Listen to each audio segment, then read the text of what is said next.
Hello guys, आज हम a couple of cuckoos के चैप्टर 227 को एक्सप्लेन करने वाले हैं। लास्ट चैप्टर के एंड में नागी और मॉम चिल्लाकर एक दूसरे से बातें कर रहे थे और तभी डैड आ गए थे और उन्होंने कहा था तुम दोनों तो माँ बेटे की तरह लड़ रहे हो। नागी को यहाँ रखने का डिसीजन सही था।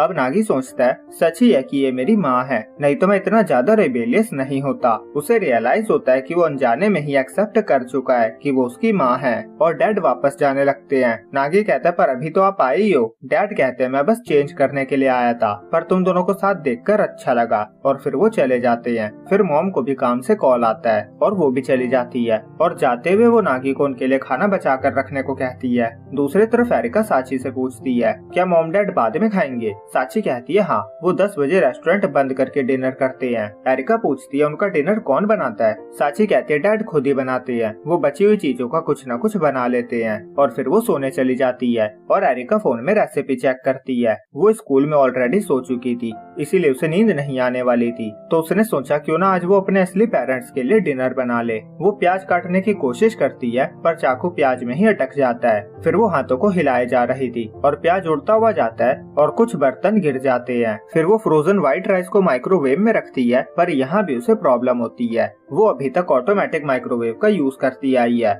और यहाँ था मैनुअल वाला। उसे समझ नहीं आता वो उसे कितने टेम्परेचर पे रखे। फिर वो एक अंडा टेबल पे रखती है पर वो जमीन पे गिर के टूट जाता है। फिर वो पैन पे कुछ फ्राई करने का सोचती है, पर वहाँ जो चूल्हा था वो भी उसे यूज करना नहीं आता था, पर फिर भी वो ट्राई करती है। फिर साची को एरिका के चिल्लाने की आवाज आती है। वो किचन में जाती है, वहाँ सारा सामान तहस नहस हो चुका था और एरिका जा चुकी थी। तभी नामी और योहेई रेस्टोरेंट बंद करके आते हैं। वो देखते हैं माइक्रोवेव में खाना जला हुआ था। ये देखकर उन्हें समझ आ चुका था कि एरिका कुछ बनाने की कोशिश कर रही थी। नामी पूछती है एरिका है कहाँ। साची कहती है वो भाग गई। योहेई और नामी उसे ढूंढने निकल जाते हैं और नामी तो पुलिस वाले से पूछने भी पहुंच जाती है। वो उसे एरिका का हुलिया बताकर पूछती है, पर पुलिस वाले ने उसे नहीं देखा था। नामी उस पर भड़क जाती है। पुलिस वाला कांपने लगता है। वो कहता है मैं झूठ क्यों बोलूंगा, आप चिंता मत करो, मैं दूसरे स्टेशन पे भी खबर कर देता हूँ। पर नामी चैन से थोड़ी न बैठ सकती थी। वो ढूंढने निकल पड़ती है। तभी उसे एरिका कन्वीनियंस स्टोर से बाहर आती हुई दिखती है। नामी भाग कर जाकर उसे गले लगा लेती है।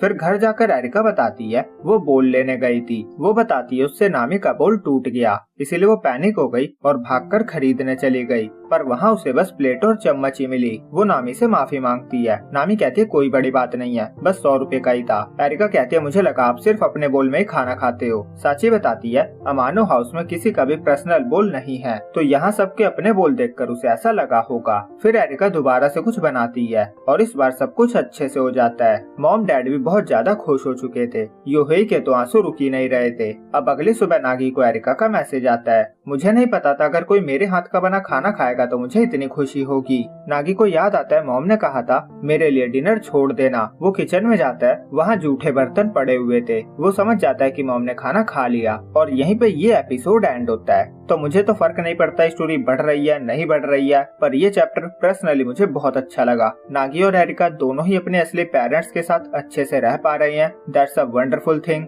तो इस हैप्पी नोट के साथ आज की वीडियो को एंड करते हैं। अगर आपको वीडियो अच्छी लगी हो तो लाइक और कमेंट जरूर करें।